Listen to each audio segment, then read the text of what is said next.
You know, some people out there, when they talk, they fake the funk.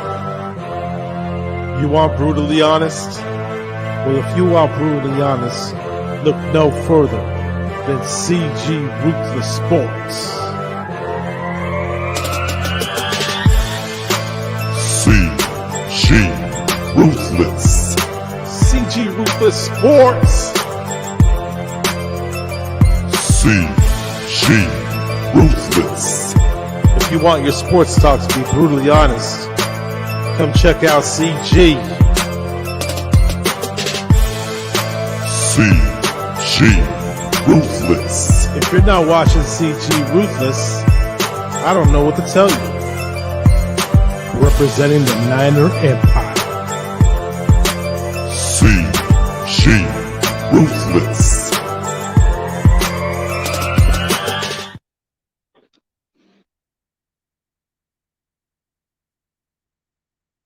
Ladies and gentlemen, please welcome Keltz Chronicles, man. What's up with it, bro? What's up, CG? What's going on, my man? Thank you for having me on the show. I truly appreciate it. And I'm just juiced up about these 49ers, my man. Yeah, me too, man. I'm just honored for you to come around, and it's an honor to get to know you. And I like to know where they can find you on the social media platform, dude. Like, I just am amazed that you're able to do a really good channel so far. Thank you, my man. You can find me at Keltz Chronicles on YouTube. I don't really go on Instagram too much, but you can find me on Keltz Chronicle on Facebook and, you know, Twitter as well. So it's all Keltz Chronicles, except for on Facebook, it's Keltz Chronicle without the S. Yeah, I don't know, like the name, you know, once I started to know you a little bit personally, I started thinking, okay, now I get why you come up with that name. It's more like, because I've seen different titles of the news where they said the Chronicles and all the other stuff, but you put your own name into it, and it's got a good catch to it. Like, you know how they say you got to have something more catchy to your name, right? Like the name Ruthless just had to come with being truthfully the way I speak, and then just put my name under the short word for my government name. So that would be the best way to do it. Hey, it's actually props to my wife, man. She actually came up with the name Keltz Chronicles. I think she did it on TikTok. I stole it from her because I liked the way it sounded. And then, you know, it made me think of the San Francisco Chronicles. And then also, you know, just the person that I am, you know, I like, you know, that's a book in the Bible. So that's just my personal take from it, my man. There's a lot of little ties to it. So, yeah. Yeah, it seems like it ties because you're from the Bay and then all that stuff. And then, yeah, one thing that's impressive about you is I've seen your channel has grown as slowly as I checked out your stream. You're getting some more people more interested, and you're starting to give some people some good takes, and you're starting to listen to what they want to question, and then you give them really good answers. And I'm starting to like how you're doing it. You're kind of doing it the right way. And if you keep doing what you're doing, dude, I feel like you're going to skyrocket, man. Like, I feel like you have something to bring to the table that you're going to be the one that's going to be trending soon. But as far as this week's matchup, man, I'm just stoked about this matchup, man. The Rams for a third time. I know this naysayers are saying it's not going to be easy to beat the Rams for a third time. I know for a fact it won't be, but like they keep thinking that it's going to be the other way around. I don't know if it is. I mean, last time a team's actually won 3 times in a row was the Steelers in 2008. And if I remember correctly, it was in the conference championship. So maybe some people may need to tone down on that part. Yeah, I felt kind of the same thing. You know, if you've done it twice, what would make the third time harder? I feel like if you've done it 2 times, you know, there's a reason why you've done it 2 times. And another thing, so, you know, I feel the same way because I started looking at some stats and I was like, hey, let me see if this is just me with my feelings. I don't want to be biased just because I'm a Niner fan. So I did a little digging and I found a stat that said, you know, in 21 of these opportunities, 14 times the team that's 2-0, they go on to win. So, I mean, that's a 2-to-1 ratio. So, I mean, it seems very probable and more common than it being harder to do. So, I believe I can't remember the exact time, but I believe the time, like you said, the Pittsburgh Steelers, and there was another time. I think it possibly could have been the Rams. I'm not sure what year it was, but Against Seattle. yeah, I think so, my man. Yep. So it's happened before, but a lot of them keep saying, "Oh, that's so long time ago." But if you have your division's number, like, let's not forget the fact that we did own a 17-game winning streak during that time when we were a dynasty team. How many times have we beat the Rams during that streak? Was 17 straight time. So it's not going to be a shocker if we come up with a 7-game winning streak against them. I mean, we've actually outcoached them, but I do expect the Rams to bring a little fire in them, because I think it's kind of like embarrassing that they're going to get outnumbered by their own fan base. They're going to have an entire red fan base, and the silence count's going to probably be a factor.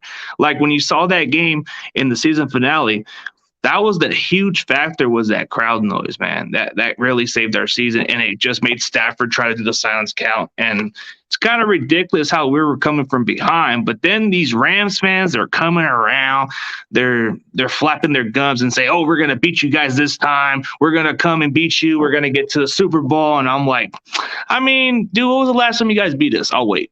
It's like, come on, slow your roll. Yeah, man, it's man, there's so much juice behind this matchup.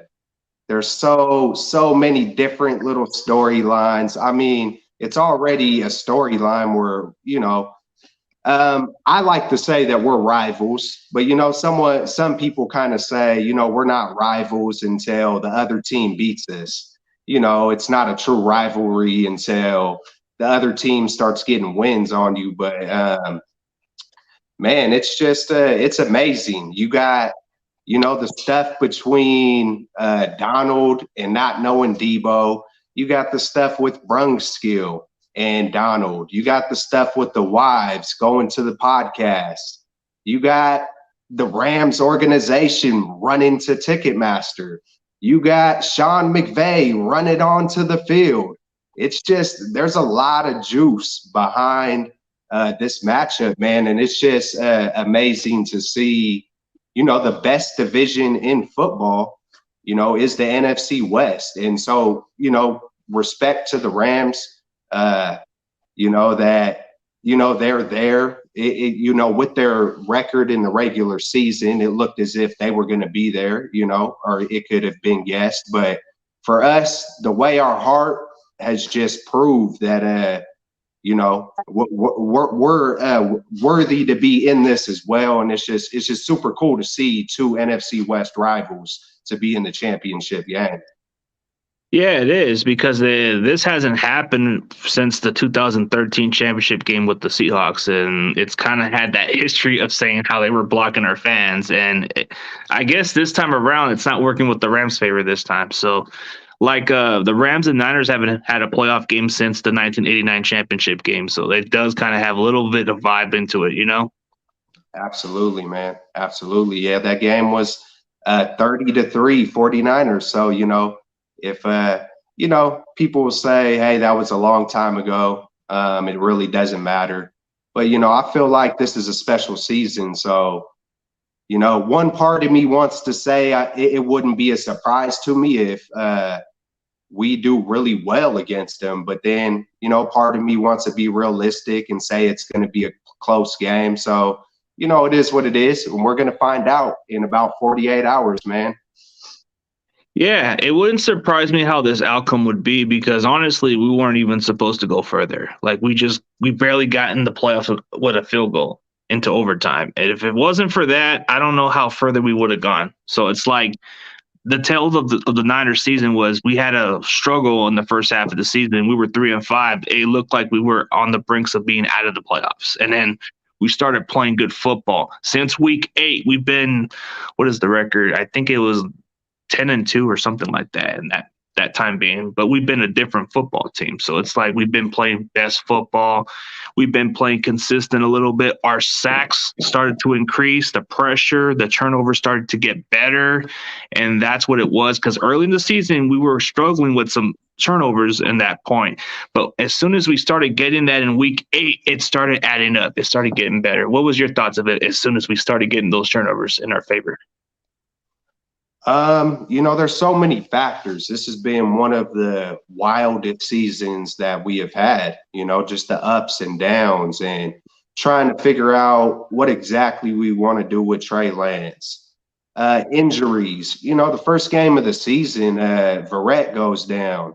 And then shortly after, Mostert, just so much things we've been through. Greenlaw, Mosley took turns going out.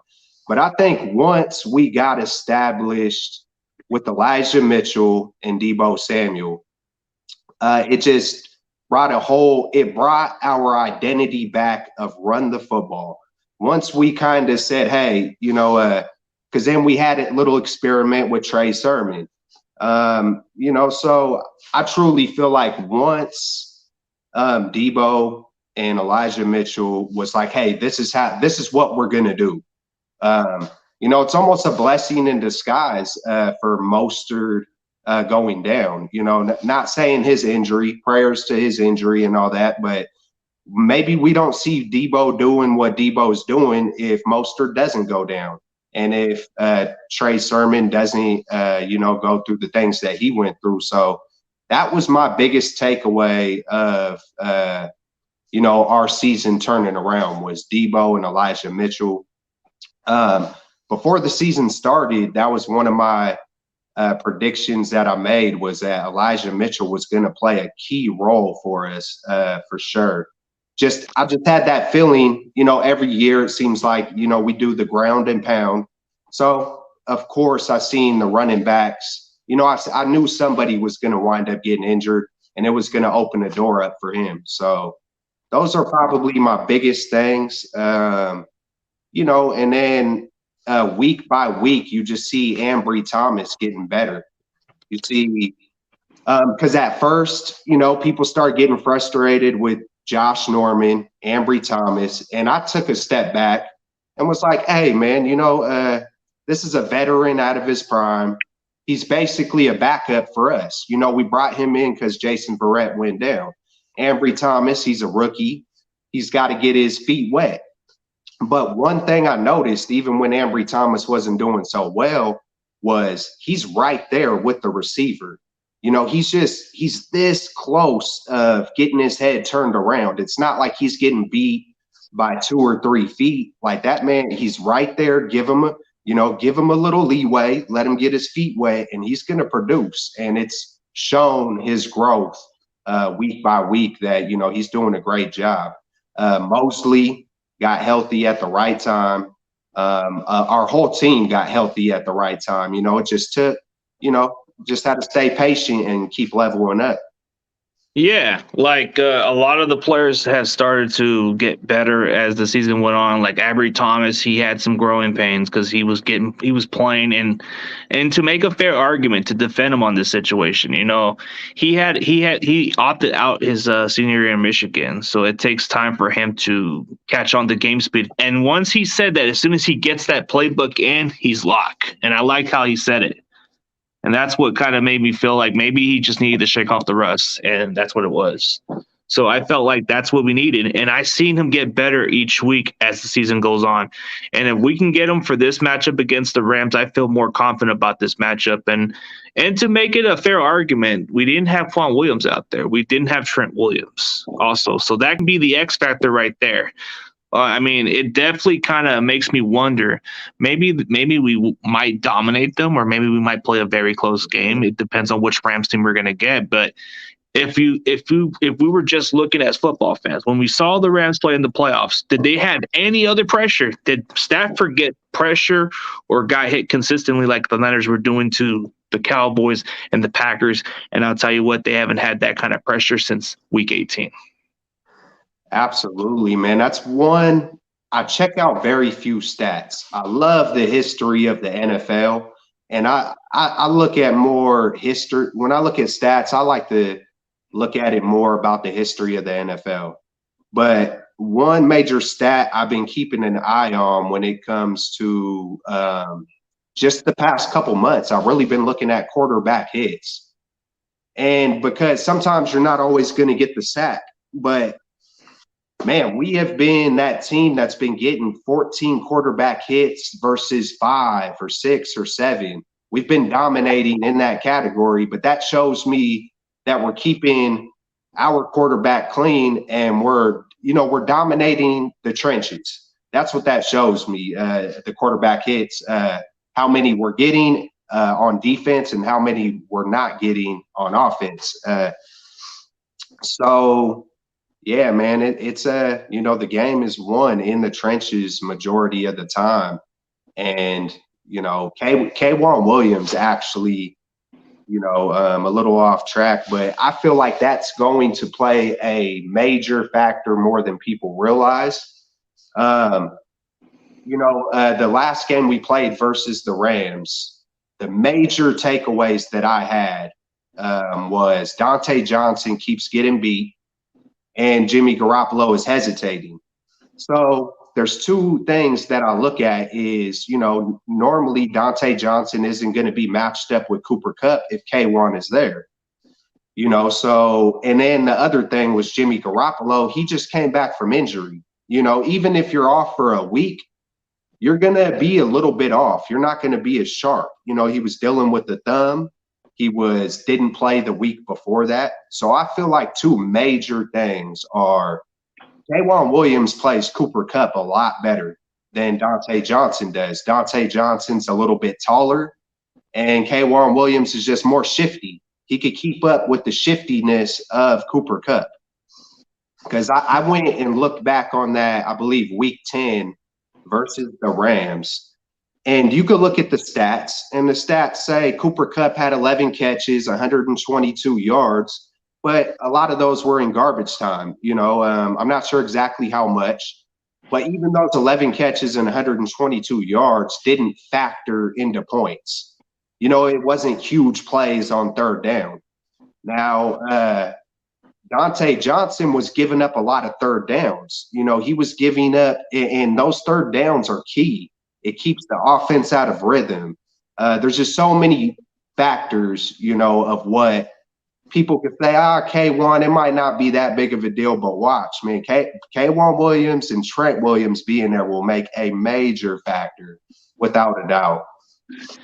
Yeah, the major factor between Trent Williams was Colt McKivitz he was terrible at tackle, but he did his job, and that's what made the game a lot closer than people give credit for. But Trent Williams on that Monday Night Football game, he was the reason why our running game was a factor. He was the reason why Jimmy had a little bit of time on the pocket.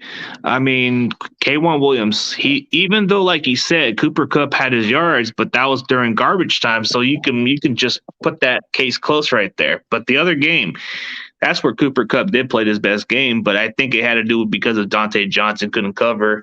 And I'm just glad that we're going to get Williams back in this lineup for this game. I mean, because I know he was missing that game, but he was able to come from that Dallas game. So, and he became an X factor, and he was able to do his best part. And the fact that we were able to limit Devontae Adams to like 90 yards, that's a huge win for us. I mean, if anybody is the best receiver in football, I got to say it's Devontae Adams, and it's not even a question. And if you could limit that guy to 90 yards, that's a huge win. Yeah, it's apples and oranges with these receivers, man. One thing that jumped out at me, someone the other day said something about how Cooper Kupp and Jerry Rice were in the same breath.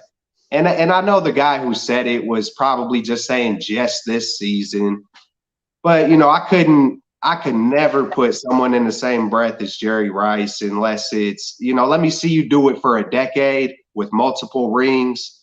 And then, that could be a discussion. But even the NFL has transitioned to this pass happy league, man. And Matthew Stafford obviously loves to go to Kupp. So there's many factors into stats versus who is the best.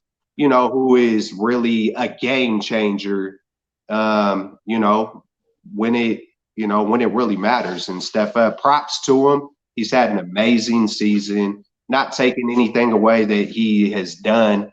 I hear he's a very, very good dude, super respectful to the history of the NFL. So, I've got nothing bad to say about him. It's just, my take, Debo's the best. I mean, okay, we can go with that argument. Like when you think of Debo, you don't just think of the guy as a wide receiver. You think of him as a complete player. Like, he can run the ball. He can definitely. I mean, even that one play on that season finale, he did throw a touchdown pass.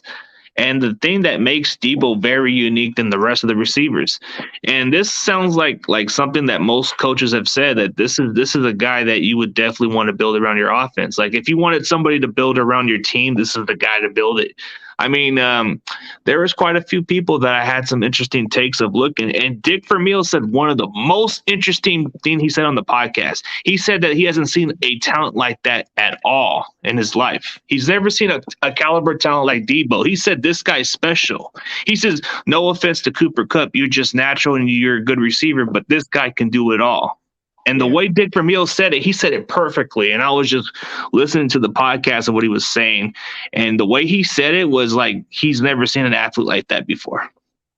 Hey, when you get in the territory of doing something that has never been done in NFL history with 8 rushing touchdowns by a wide receiver, I mean, when you start hitting territory of stuff that has never been done in the whole entire history of the NFL, that says something, without a doubt. He is I'm so happy that he was as healthy as he was this year, because my son said, man, has Debo always been this good, Dad? And I was like, dude, he's always been this good. Sometimes if you don't play a full season, you won't really get to see the true potential of what someone can do. And then it even goes back to Mostert going down. It opened up that door for him, even though I know he would have still gotten some of those opportunities, but maybe not as much. So, when you're given the opportunity and you're built the way that Debo's built, and you play with the heart that Debo plays with, and you never want to go down, and you invite contact, and you do things the right way, you're going to see the production on the field for sure. Yeah, the production is showing that he can be the guy that can take some carries and get some targets. But like, as the season went on, he was mostly getting a lot of the receiving yards. Then he started to pick up the load as a runner, and then they started giving him the ball more. And then the thing that stands out about Debo is the physicality. Like, after contact, he's not going to be easy to tackle. Like, guys like Jalen Ramsey, like, he had to learn the hard way of getting to tackle this guy, and he just made it look easy. Like, one thing about Debo Samuel is he has patience too on the vision, and he can run it just straight. Like, I've never seen a guy do it like that before. Even as a receiver, like, who does that? Yeah, man, it's hey, it's kind of unheard of. I think what was it? Did he got the first rushing touchdown by a wide receiver in San Francisco 49ers history in the playoffs, I believe, versus Dallas. Yeah, So, that one play, that was a 20-yard type play that he had or something, and he had patience on that play. If you saw the play, he was having patience on that crease hole, and as soon as it started to crease a little more, he started running in and made it look effortless. Effortless, man. You make me think about Steph Curry. Just effortless, man. It's I started. Someone said the 49ers were a north and south running team, and I started just picturing it in my head. What kind of running team are we? Kyle Shanahan is so dynamic on the way he draws it up. I feel like we are a different breed of running. Like, we are in one single play. You can see us go east and west, and that quick we go north and south, within just one play. It's like we're so quick to come out, but so quick to hit it straight up. So I feel like we truly are a team that's like old school plus new school plus stuff you've never seen of before. It's like the perfect combination of John Lynch, old school, Kyle Shanahan with his brilliance and just that new age type of. It's beautiful, man. It's beautiful. Yeah, the scheme, the way we're running it, it's a zone scheme and it fits well on any other running back. I mean, I just don't think any other. I mean, a lot of the running backs we have brought over the years under Shanahan, they either excel or actually had some good years. Like Mostert, who was he before? He was a guy that was coming off of like 7 different teams, and we made this guy look like a stud. I mean, Matt Breida, what's he done since? Nothing. I mean, let's see. I mean, we got plenty of backs like Jeff Wilson, which he's been a stud every now and then. But it's like it doesn't. I feel like any running back we have out there, there's something special about him. But something about Elijah Mitchell, he gives you that physicality. He gets those extra yards and all that stuff. And I know he may not be like what Mostert is, but I feel like with the way he plays the game, he plays with heart out there, and it kind of gives me a little bit of that Garrison Hurst mentality, a little bit. A little bit. Like I see a little bit of him with Charlie Gardner's vision, and then a little more of Garrison Hurst with the heart mentality. Like when you see this guy play, what's something good about this guy when you saw him like play this year? Man, I'm just having flashbacks of Charlie Gardner right now. I loved how he did his little stutter step shake moves. Garrison Hurst, I loved him as well. Man, Elijah Mitchell, man, you said majority of it. There's a few things I noticed. He has a little piece of Frank Gore on Always Falling Forward. He's smooth. I don't think, we've seen him explode yet. I feel like we're on the verge of seeing Elijah Mitchell getting ready to explode, but he feels like a veteran. I mean, I know it's probably a lot easier for a running back than it would be a quarterback, as far as rookies go, because once you get the ball, instinct and adrenaline takes over. And you're not really having to make decisions. You're just running with heart. But he definitely demonstrates the heart. It seems like he studies too. It seems like he's studying and he is working on and off the field to get the plays right. You don't see him making mistakes, like even the little things as far as lining up where he should line up. Missing a block, like whatever it is, it's like it feels like he's a pro already. He's very patient, but hits the hole hard. He hits the hole, he falls forward, he's looking for the hole. He's the total package to me, man. Yeah, he is, and that's what makes it kind of outstanding about him. Like in these draft picks, usually we don't ever draft a running back this high or anywhere like later rounds sometimes. But Elijah Mitchell, for some reason, I started watching a lot of his college film, and I'm just thinking, okay, yeah, sure, he might have played a smaller competition, but it's still translating into the NFL. The way he plays his skill set, he can still get those big plays. He can still get those big chunk of plays. What stands out about him is his speed, but his physicality. He's a little physical after contact. And if you think that maybe one person's going to tackle and's going to get it done, you got to get a game tackle on this guy. This guy is not no ordinary running back that you can just take down. This guy will give you some extra yards, and that's what I like about him. Even though he's like 5'10", 200 pounds, but he plays like he's a big running back out there with that speed, Yeah, the Raging Cajuns, man. There's 2 guys that I really, really wanted before the draft. And, I made a few mock drafts, but the 2 guys that were on every single one of my mock drafts were Trey Lance and Elijah Mitchell. And I'm just juiced up that we got him. What a blessing to be able to get someone like that in the later round. And for him to be able to produce the way he's producing, man, we're blessed. And at the same time, like you said, I feel like anyone can really come in and do this in our system. But for him to be a rookie, I believe he broke a record as a 49er for, what he's been able to do. And he didn't even play every game. So it's been amazing, to say the least, man. Yeah, and the rookie record of that was like since 1971, which was a long time ago by Joe Washington, I believe. And that was the rookie record then, and then he just broke that record. Not even Frank Gore broke the record, not even Roger Craig, none of those other running backs have broken the record. And that's the one interesting fact about the Niners record is Elijah Mitchell surpassed the 49ers rookie record. He was on the verge to 1,000 yards, but he missed a couple of games, and that's what kind of hurt his chances. But now that he's in the playoffs and he's fresh and healthy, I feel like he'll get better as the season goes on. And I feel like this is what I like about him is he's going to give you those tough yards, and he'll have patience with his line. That's what makes it very interesting. That's the one thing about Frank Gore also was he was a very patient runner. Like if he knew this hole was going to get in, he'll squeak in and he'll have some heart out there. And even at times he may lose a couple of yards, but then he tends to gain it all back like it's nothing at times. And that's what I like about it.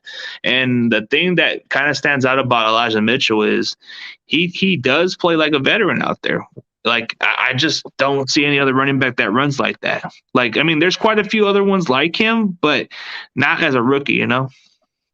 Yeah, absolutely. You know, it's still kind of crazy to me to think how the way Frank Gore was built and how he was able to slither, how he was able to get super skinny, man, and just like really kind of get through creases you would not expect someone like Frank Gore to do. So, you know, I see I feel like I see a lot of similarities in Elijah Mitchell from, you know, a few of our great running backs, man. So it's you know, I'm excited. I'm excited about the Rams. I'm excited about the years to come. I think we're in good hands, man. I've always went back and forth with John Lynch and Kyle Shanahan. I got a few videos in the past where I'm like, hey, man, come on, brick by brick. You promised to restore legacy. Come on, man. What are y'all doing? But I've come back to my senses. And, you know, I think they're doing an amazing job, man. You're never going to win or have a perfect draft. You're never going to nail every draft pick. The more I dissect it, the more I see how, you know, the biggest thing that matters to me is that they got a family type unit and that everybody is bought in and everybody's connected. And it seems like they've got that going to the fullest, you know, you can see the passion and heart in John Lynch, Shanahan, the whole entire 49ers organization. And I feel like that's where champions are built. Yeah, it's built by the way they play for each other. But the thing that kind of makes it so interesting about this team is like lately we haven't really gone as big in free agency. Like I know that the Rams, we all know how they're trying to be is like the Lakers trying to make all these ridiculous moves. But if you've noticed lately, we haven't really gone as big as everybody has think. Like we've been saving our bucks and been getting guys like Arden Key and guys like Samson Ebukam for whatever the buck is. I mean, we could have made the effort to keep somebody like Kerry Hyder, but nah, it already proved the fact that he just wasn't the same after he left. So it's like, hey, it's whatever. I mean, when you look at the talent, like I think we've just been able to utilize some of those guys and make the most out of them. But then when you look at our defensive line talent, like it's pretty much one of the most talented group I've seen since the 2019 season, like how talented it is. And Chris Kaserk just has every credit of it, you know, because he's a really good coach. It's like this is the kind of guy that I would run through a brick wall with, if you agree with what I'm saying, man. Yeah, yes, sir, man. It's been amazing, man. It's like since the middle of the season, I seen a quick little stat or something, and then just my eyes can see it as well. Every single one of the defensive linemen have upped their game since the middle of the season. Whether it shows up as a sack or not, you could just see it. You can feel it. I mean, it's man, we got it going. We got it going on the defensive line with DJ Jones, Armstead, you got Samson, Arden Key, Nick Bosa, and, you know, there's a few other guys. You know, you got players like, you know, Jordan Willis. You know, I know I'm missing somebody. Kevin Givens, you know, I don't know what street. Catavia Street. Yeah, Catavia Street. Hey, man, we got it going, man. When you're able to just, you know, plug in anybody and everybody's going out there with full full force, full heart, man. You know, we are a force to be reckoned with, man. Yeah, the talented is really there. It's kind of showing it like later in the season. It's starting to increase. I know Nick Bosa's the best player by far, and he's already like been consistent. But guys like Armstead are starting to step up. And the one critical thing I had about Eric Armstead was the fact he was overpaid. But I feel like if you just keep him in the inside, that's where he makes his money's worth. And I feel like that's where he should stay at. But they've been trying to put him at end at times, and it just doesn't seem to work like everybody else. But the more I start to see Armstead on the inside, it gives me the most confident that this guy can get the job done. And I've been the most critical guy when it comes to Eric Armstead. I've always thought of him like, man, this guy was overpaid, man. He hasn't produced ever since 2019. But now he's kind of proving me wrong for this one. Yeah. Look what y'all did. Y'all got rid of Buckner and you know, I still think we are going to see some special stuff from Kinlaw too, man. I'm holding on to faith and hope for Kinlaw, but that's another season. You know what I'm saying? But this year, man, we got everybody plugged in, and we're going to get after it on the defensive line without a doubt. And that was a huge thing I noticed the last game we played the Rams was how comfortable Stafford was and how he was connecting with Cooper Kupp. And then, it was partly because of Dante Johnson, but the adjustment that I seen from DeMeco Ryans was he started to blitz more in the second half, to just, get Stafford his timing off. And I think that was huge when he started blitzing Greenlaw, blitzing Fred Warner. It was absolutely huge, man. Yeah, I think that's been the main issue with Stafford is as soon as you get him enough pressure, that's where he's kind of been the least factor. But lately, like I've seen, like I know a lot of people are just going to keep giving the statistics facts of Stafford, but he hasn't had much pressure. And it's nothing to do with me being a Niners homer and all that, but I've watched the game like every other fan would. But when I seen Stafford play on the playoffs, I didn't see Arizona do enough pressure. Was Chandler Jones even around? Was anybody in that defensive line? Did they do their job? No. I look at Tampa. They did a little bit, not as much, but they were able to get some turnovers, and that's the main factor right there. Hey, man, appreciate it. AJ Shaw, this dude's a Bucs fan, but I think he knows what I'm talking about. When I asked him this question, man, what did the Bucs defense do? They were like, they barely touched Stafford. That's the one thing I was concerned about. But I feel like we're not as bad as people give us credit. We were able to get to the Packers. We were able to get to the Cowboys. People forget the fact that the Dallas Cowboys have one of the best offensive linemen in football, and we were able to get to Dak Prescott. Absolutely, man. And we were able to get there, without Nick Bosa playing the entire second half, I believe it was. That just shows the heart of this team. That just shows how everybody, is trying. Sometimes, every single one of these people are talented. If you made it to the NFL, you got talent, but it doesn't feel like, you got to have that chip on your shoulder of giving it everything you got on every snap. And I feel like the 49ers are just a true demonstration of that for sure. Yeah, we're having no pressure and we're playing for house money. So it's like the Rams already know they have a lot to gain because of the way they're making the moves. I mean, you're pulling for that Matthew Stafford move, hoping that it pays off for you guys to get to the Super Bowl. But if it doesn't pan out this season, it's going to be one of the biggest disappointments. Like if people are saying that the Green Bay Packers and Cowboys exit was disappointing, I think this would be the most disappointing factor because the fact that you made all this move just to get to the Super Bowl all for nothing and you lose to your rivals 3 times, that would be the biggest disappointment, in my opinion. Yeah, absolutely, man. Hey, and I did not want to have to do this, but could you just excuse me for 2 seconds? All right, man. No problem. Yeah, just give me. All right, guys, he'll be back. He has to go do something quickly. But in all seriously, man, like we're definitely always looking to get a bunch of my own fellow YouTubers and get all these people in for better topics. But this guy is an up and coming YouTuber. He's got his own channel. It's in the description. So if you guys want to check out his takes on the Niners, or if you just want to check out the channel in general, you guys should check it out. He's kind of more outspoken, kind of more of his own guy. And I guess the name of itself kind of has a catchy name to it. But he said he'll be back.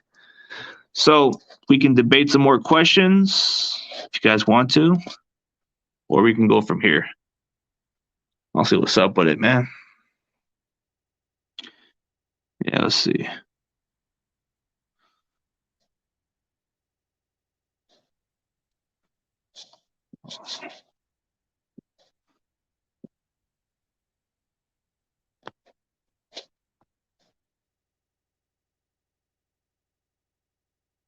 All right, he'll be back soon. So yeah. All right, man. You're pulling for us because the Rams beat you guys, but hopefully we can get the job done. I don't know. We'll see, man. Like everybody has said so many damn times, I know it's not going to be easy to win a third time this season. I know it's not. Like, I'm not getting too ahead of myself on this part. Like, for the fact that you guys are acting like this has never happened before, where a team's that won 3 straight, then you guys are sadly mistaken. Like, okay, I'll give you some statistic facts, okay? You had the Rams beating Seattle 3 times, right? Including the playoffs. So you can't say that that's not the issue. Didn't the Rams beat Seattle 3 straight times? Just saying.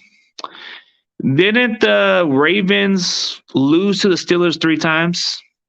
See, that's the problem with a lot of you guys are saying, oh, you can't beat a team a third time. Oh, Brady's 0-4 against the Saints, and they beat them in the playoffs when it matters.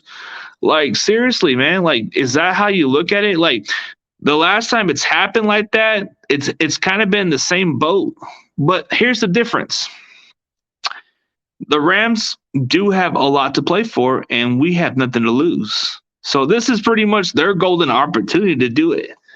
And if they don't pull it, then what's the excuses on the Rams? That the fact that Sean McVay can't just outcoach Shanahan, or the fact that Jimmy G is just winning games despite his performance? Is that how you're going to look at it? That's one thing you guys have to understand. You have to look at it that way. That's going to be the one thing that people are going to give us the most criticism of. But you guys definitely kind of get on point on it. But I think he's going to head up a little later. Oh, you're back? Yeah. Oh, my bad. Didn't even see it. Hey, I apologize, man. I got a big family, man. So, you know, sometimes stuff happens, and it happened. When it happens, I got to be there, man. No problem, man. If you want to end the stream a little bit, then it's up to you, man. I think it's good right now. So, you know, okay, we'll try to finish this thing out for sure. All right, man, for sure. Yeah, you know, I get the point of what they're saying. It's not going to be easy to win for a third time, but I like our chances because we're not the favorites. Usually, the ones who are not the favorites are the ones who wins. So, and it's kind of like, I get that they're pulling off and saying that. Yeah, I get that Jimmy's not a quarterback to carry us. We just have to make the team around him better. That's it. Yeah, I think the underdog role definitely suits us well. You know, if it's not my team, typically when my team isn't there, I love the underdog, man. I love the underdog story. It just feels like the underdog always just, you know, wants to try to fight a little harder, has something to prove. You know, it just brings out that fighter mentality sometimes. And one thing about the 49ers, you know, we have proved to just have that championship spirit, that dog's mentality. And, you know, another thing, too, another major factor besides K'Wan Williams being back, which I think is going to be a huge factor. Some people might not think it really matters too much, but it made me think about the buttception. You know, he almost had that pick right on Cooper Kupp. And but the other major factor I don't hear too many people talk about is the 49ers have been here before with this quarterback. with this, as a full unit, the whole 49ers have that experience of what it takes to get to a Super Bowl. We came up this short, and we know how it ended. But, Matthew Stafford hasn't been here before with the Rams. OBJ hasn't been here before with the Rams. They got a lot of moving pieces as an organization. The fans really haven't been here. I know they were in the Super Bowl a few years back, but I think it takes a good decade for a true fan base to really start to grow. I just feel like the 49ers have that their franchise has more of a legacy of being established, and we have recent experience of just being there together. So I think that's going to be another major factor on what we're going to see on Sunday. I think,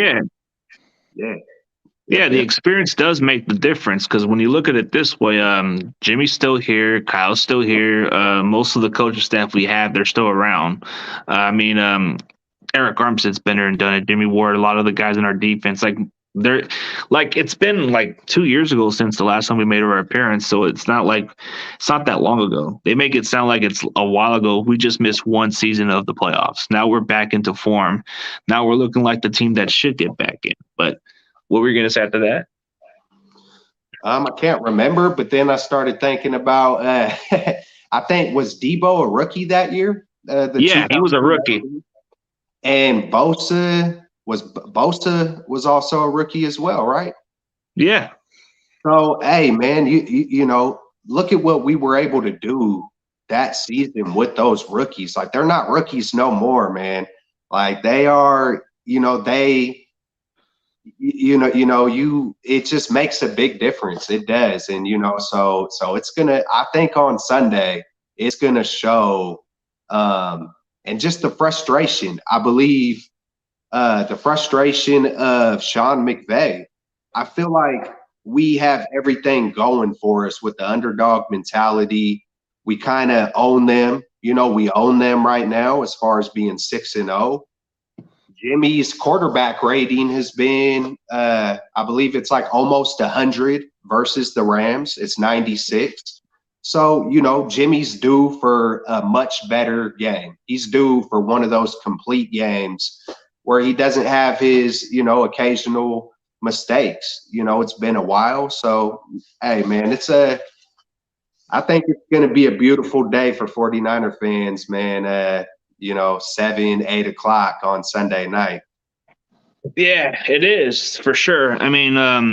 Speaking of Jimmy Garoppolo, his 2 playoff games, what do you expect? I guess we were just having our best supporting cast. The way we beat Dallas wasn't because of Jimmy. It was because we were able to create the running plays, and our defense did their part and got the turnovers, and that's where Jimmy did solid.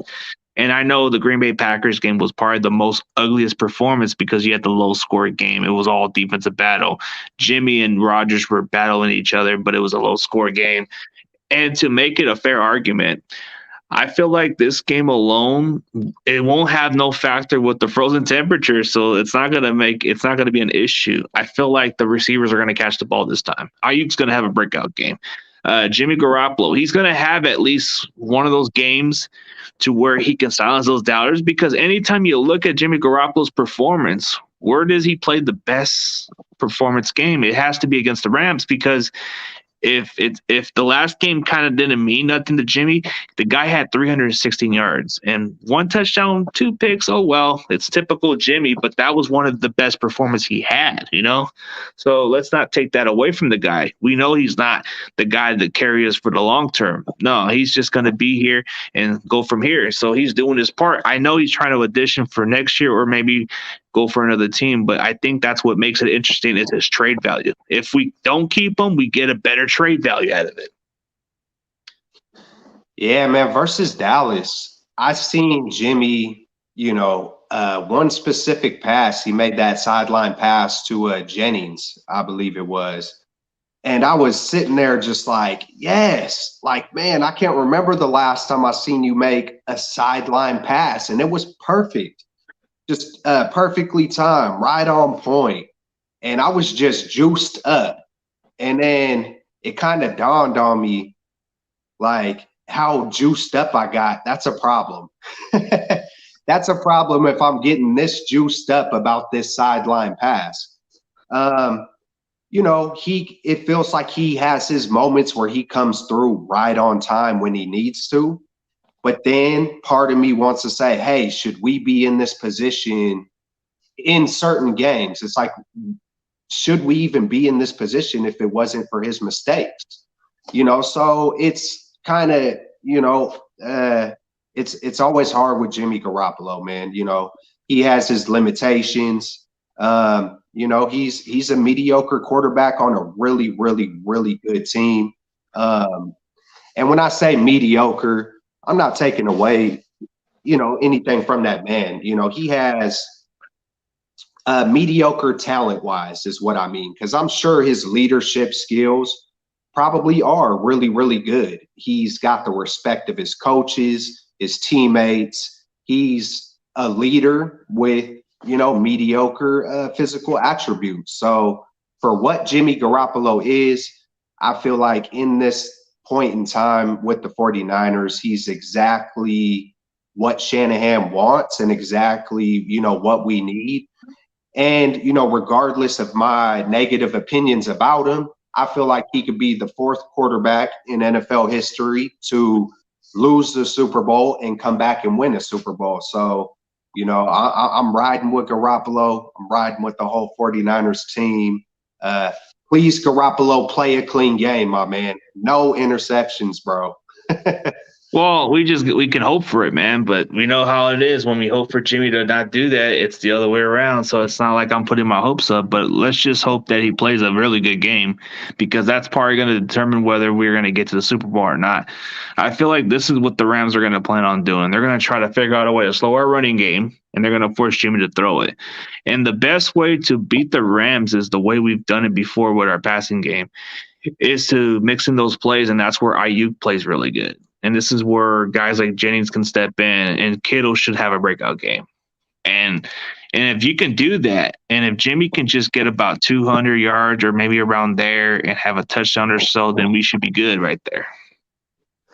Yeah, I feel like part of the reason why we probably don't, because throw long balls, because Kyle Shanahan said, Jimmy, he could throw a great, deep pass, but we never see it. I feel like part of it is that's just not what Kyle Shanahan wants to do right now. Maybe he will when it comes to Trey area. Maybe he will switch his style up.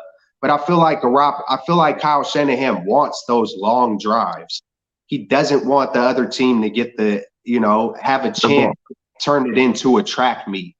So, but part of me feels like, hey, at least do it once or twice just so they don't bring 8 men up in the box. Throw it in only a place where your receiver could get it or it goes out of bounds, and then you have a chance for a possible PI. It feels like Kyle, it feels like Kyle don't even want that PI just so we have longer drives. Maybe I'm missing something. Maybe, who knows? But, it would be nice to see. It'd be nice to see that be a piece of the game just to keep the defense back a little bit. Yeah, I think that's the main strategy of Shanahan. Is I don't think he really wants those quick drives. I think he really wants those long drives to where he kills the clock and it gives the opposing offense time. Like they'll be on the bench and the sidelines, and that's what makes it very good about Shanahan. Like, I'm not a big fan of these long drives, but it does kind of give us the factor. It gives us the time of possession, and that's what makes the difference. If we can run the ball and average about 4 to 5 yards a carry or 3.5 or something like that, and then we can get those first downs, then that's all that matters. If we can get if we can get 12-play drives with 12 plays, 75-yard type plays, and we're able to kill maybe about 5 minutes on the drive or 6 minutes, then that's what matters. I'm okay with that. Hey, I'm all good with it, man. I was so excited and so Man, I was so juiced up, man, on that. I was writing little notes. It was one of the only games I ever wrote notes to was the Rams versus the 49ers. And, I'm looking at my notes as the drive is happening. I'm like, run, run, run, run. I'm like, dang, man, we got like 5, 6 runs in a row. And Mitchell, then Debo. Then I even believe it was Garoppolo even had the quarterback sneak, I believe, that same drive. But it was like we did 10, I believe it was 10 straight runs. And then it was the Debo touchdown pass. But I was like, man, I don't think, you would have to do a lot of digging to see a drive ever happen like that in the whole entire NFL history, man. It was like 1950s football with the trick play to cap it off. It was that was super clean, man. Super clean. Yeah, and this Niners team does bring you a little bit of an old school type team. Like you had the old school Steelers with the physicality. Then you had the bully mentality like the Raiders of the 70s were too. And then you had different teams like the Dolphins who were just perfected in the running game. I mean, I'm just throwing it like in between the old school. Like you're talking those old school teams, the ones that if you're a smash mouth type team, you would be the Pittsburgh Steelers. If you wanted to be a bully and be an opposed will, you would be the 70s Raiders, which they were always that type of team to be physical in your head. And then you had a team like the Miami Dolphins who just consistently keep on winning and keep on pushing. That's where I look at those difference. I don't ever want to put it like that, but it does give you the old school brand. Then you got the old school Packers of the 60s too, where they were just a really good run team. And they had Bart Starr wasn't a great quarterback, but he won championships. And he wasn't like the guy that carry you. He was the guy that got the job done. Yeah, man, my brain is swirling right now. I'm thinking of the 1985 Bears, Larry Zonka, just all of it, man. Who was it? John Riggins, just that kind of mentality. The heart, a lot of stuff too. When I think about Walter Payton, how much heart did that man have? You think about some of the greats and some of the championship teams, and a lot of times it came to whoever wanted it the most. Of course, you got to have talent. Of course, you got to have all these factors tied in, but a lot of times it comes down to that heart, man, and whoever's going to fight the hardest for it and be smart. Yeah. That's what it kind of stands out about it. We're still bringing an old school brand, but we're still bringing a little more of a new school mentality. So the running game is a little different than what we expect. We're still going to impose your will. We're still going to dominate the trenches. We're still going to make it hard for you guys. Like, don't be fooled by the fact that when we play the Rams, it's going to be a different story. No. We still are giving up the least points. So like. Yeah, we gave up, 17 points on Dallas on a wild card week. Yeah, we gave up 10 points to Aaron Rodgers, but are you going to just ignore the fact that this Green Bay's offense was good? I mean, they were undefeated at home throughout the season, but they don't want to give us credit for that. That's where I have a problem with that. Hey, a major factor that I don't hear too many people talk about is when you line up 13, I believe it was 13 days of rest for the Packers. Mm-hmm. And then we had 6 days of rest. So I mean that's huge. That's huge. This late in the season, these teams have been. When you get those 300 and 350 pound men, they get a whole extra week of rest. Of course, Green Bay looked faster than us almost in every phase. Until things really started. Man, it just makes me feel like we're going to be on an even track with the Rams. We're going to have the same amount of rest, the same weather. It's just I feel like there's so many factors that are going into our favor. And I really don't see – I tried to play the other side and try to find a way for the Rams to win just to keep it, unbiased. And I don't see a way they can do it. Of course you're going to get a couple of plays out of Stafford, but I just don't see it happening with our defensive line, our run game, our experience. I mean, we're going to be playing a home game So, I mean, it's Levi South, man. It just is what it is, So, I'm not bragging. I'm not trying to be disrespectful, but hey, man, Vegas might say that we're the underdogs, but we know who the underdogs are, man. So what do you got? So what's the keys to the game for the 49ers for this game? My keys is for DeMeco Ryans to not hesitate to adjust. Sometimes you want to have that element of surprise and wait till halftime.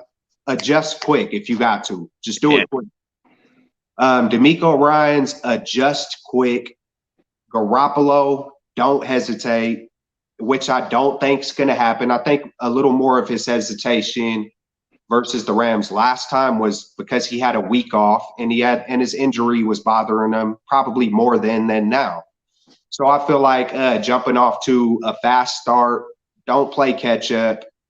DeMeco Ryans adjust, get after Matthew Stafford. The normal basics of win in the trenches. We dominate the defensive on the defensive line, get after them, and keep Garoppolo clean. We're going to win, man. We could possibly dominate this game. Maybe they want to make it, look nice for TV. Maybe it'll be closer than it should be. But I truly believe we could dominate this game, man. And that's just my real belief, without trying to say, hey, this is my realistic thought, I feel like we could, definitely win 34-20, man. Something like that. Oh, 34-20. Okay, that's good confidence right there. And as far as the keys to the game for me, before we get to that, who will step up this week? I definitely do think our running game would have to be more of a factor. And I think the way how you said DeMeco Ryans' adjustments is going to be the difference maker, because this is where Stafford will not want to face. If we have a slow start first half, we always play better second half, and it shows right there that we play a lot of better second half football. But as long as we're not behind, as long as we are in a position to where we're in a solid lead, or maybe just a little more closer in the game, then I like our chances. But it was rare of us to win this game against the Rams when they had a halftime lead. And that's something that broke Sean McVay's record on halftime. So something's kind of giving me a feeling that we're just meant to be here. So the way I look at it, but who would you expect to step up this week? I mean, it has to be one key player or somebody that nobody should expect. I like to always, like, whenever I say X factors, I like to always not just pick the guy who I think is going to have the most touchdowns or stats. Like, before that game, my X factor was a Juszczyk. And in a little bit of a way, he wound up being the holder on kickoffs. Mitch Wisnowski went out. So sometimes that's how I break down X factors, man. It's like, I think, hey, if he fumbles one of those snaps or doesn't hold one of those snaps correctly, that could be the game for us. That could be the season for us. And so, I could obviously say, hey, Debo has to be the man to continue to just do what he does. But, I've been saying it for weeks about Juice. I'm still waiting for Juice to have that little breakout moment, that little signature moment that kind of, feels like every 3 games you see a 40 or 50 yarder by Juice, or he'll get a touchdown or something. There's something I feel like he does that's kind of unexpected because of everybody else we got on the team. And then as far as defense goes, I think Jimmy Ward is going to do something similar to the first matchup we had versus them with, there's a little bit of, beef or whatever there was with Jimmy Ward. So he came out with that fire in that first matchup and he delivered. And I expect to see the same from Jimmy Ward for sure. Okay, so those will be your 2 key factors for this game. Since you brought up Juszczyk, it's a matter of when he's going to break out. And I've seen his time where he does step up. And maybe this is maybe this is the game where you just don't see it coming. Maybe there's something that Kyle Shanahan has under his sleeves. And maybe he's going to try try to have Kyle Juszczyk involved in this play. Maybe there's going to be a play where they do a flea flicker and they just throw it to him and then he throws a pass. Maybe something like that, because we did it with Debo. So it's possible. Or Jennings. Jennings could be in the mix of a pass play too, because he played quarterback in high school.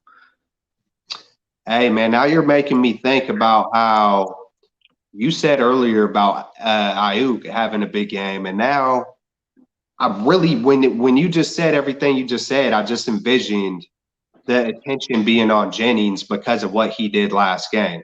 And sometimes it takes just that little bit of shift to one other player that could open it up for Ayuk, man. So, hey, you know, we got a lot of weapons, man, and I just hope we get to see. I hope we get to see them have their best game of the year. Yeah, without a doubt, man. That's for sure. And as far as my score prediction, I got us winning by at least a touchdown. I don't know. It's going to be a tough one. So I would say the score will be 27-21. I think it's going to be very competitive. I think it's going to come down to the wire. But I think at this point, we're probably going to have that 6-point lead. It's going to remind me a little bit of Dallas, but I think it's going to come down to that boneheaded mistake by Stafford. And I think that's what's going to cost him the game, is that interception, just like Avery Thomas does it. But I think it's going to come down to somebody like Mosley or Jimmy Ward, one or the other. I think, like you said, Jimmy Ward may have a factor, and I think that might be the game-changing play that might be needed for Jimmy Ward to play. So I'll give you my X factors. I think Juwan Jennings will have to be the guy, but definitely it wouldn't surprise me if Jimmy Garoppolo has a great performance. So it would have to determine whether Jennings plays good or not. And then on defense, I got one guy in mind, and that's going to be Samson Ebukam, man. This is personal for him, man. This is where he wants to let the Rams know, hey, man, you didn't bring me back. I wasn't asking much, but hey, I'm coming back. Coming to get you. Hey, man, I was super juiced up when we got Samson Ebukam, man. You know, it's just, he's a boss, man. You know, he plays with a lot of fire. He plays with a lot of heart, man. So, like you said, you know, he's playing versus his former team, and you know, hey, man, we're gonna get after it, man. Hey, I did go back and forth with my score prediction. I feel like I'm set on the 49ers getting 34 points. But, you know, I went, you know, and said it would be 34-27. Then something was like 34-24. And as the week grew, I'm not just trying to be an over-optimistic 49er fan. Something inside of me, bro, is saying, hey, it's going to be a different matchup this time around, man. And so it just kept on getting worse and worse for the Rams as far as my belief is, you know, with the 34-20. I almost even chuckle as I say it, but we'll see, man. We'll definitely see, man. But I appreciate you on the show, man. Maybe down the road we'll definitely collaborate again. But dude, like everybody else that hasn't checked out your channel, man, they're missing out something, man. Like I've been checking out your streams. You've been getting some really good audience out there, man. Thank you, my man. Hey, you know, I'm new to the game. You know, it is what it is, and you know, I really try not to have any expectations for what it could grow into. I love the 49ers. I love the NFL, something I've been passionate about since I've been a boy. I mean, my very first memories, I was already a 49er fan. My first memories, man, you know, I wanted the shoes, the football, the hat. I would draw my own plays. I read all the history, any football books I could get my hands onto, I would read. You know, that's like one of the only things I could read was about the NFL. You know, it's just something I've always loved, man. So I appreciate you for having me on the show. You know, it's a big deal for me to just even collaborate with other people and 49er fans. I truly enjoy it. So I appreciate you to the fullest, my man. Yeah, and I appreciate you for reaching out to me and collaborating with me, man, because the more I'm starting to, because I like seeing a lot of these new YouTubers and elevate themselves, bro. And I'm seeing you starting to make a difference, bro. You're doing call-in shows. I see your takes every now and then. Sometimes I may not be in the comments, but I'm checking you out, bro. I'm scouting you. So you're doing something good, dude. So it's like, Oh, dude, thank you for the super chat, John, bro. $10. I hope you're right, bro. I don't see it as I don't see it much as a like that way, but I do see it more like we're gonna win by a touchdown. And mark my words, it's gonna be like one of those games. But if he's right, man, you know what, man? I definitely got to give this guy credit if it comes down to that score. Hey, what's up, C. McCarver, man? We in the traffic, bro. What's up with it, bro? What's up? Yeah, I think it's gonna be something special for sure, man. For sure. But like it's always been a great feeling to just have our own fan base come into the stream, bro. Like straight up. Oh, $1.99 from my boy C. McCarver, bro. I appreciate the $1.99 super chat, my dude. Man, we're just getting rolling, bro. We're coming to Levi South, and we're gonna make sure we make a name for ourselves, bro. Forget about the naysayers. Forget about what they say. It's not easy to win 3 times. We'll see about it. There's been a team that's done it before. The Rams have. I mean, what is it? The Rams did it to Seattle 3 times. What is it? The Steelers did it 3 times to Baltimore. So they make it sound like it's never happened. Come on. Common sense, man. Faithful, rise up. Yee! Let's get it. Rise up, man. And it's not, and it's kind of like a home game, personally, but they make it sound like the Rams are the War Warriors, bro. It's still your home field. It's just you're getting take over. I feel like we have momentum, championship spirit, a force that is not going to be, you know, when you have, I don't know, there's something special about certain teams, and I have not seen something like this since. You know, just the special feeling that I got. I seen that same special quality in the 94 Niners, where they said, I'm not talking about the talent, I'm not talking about the fire, the star power, even though we have a lot of stars. I feel like 94, we were like, enough is enough. We're going to whoop the Cowboys. We're taking the Super Bowl. You know, Steve Young has been the MVP, you know, We're coming to take this Super Bowl this year. I could feel that same spirit from the 49ers this year. Like, we are coming to take it. Yeah, it's just we're not giving up, man. Second half of the season, we're starting to show out.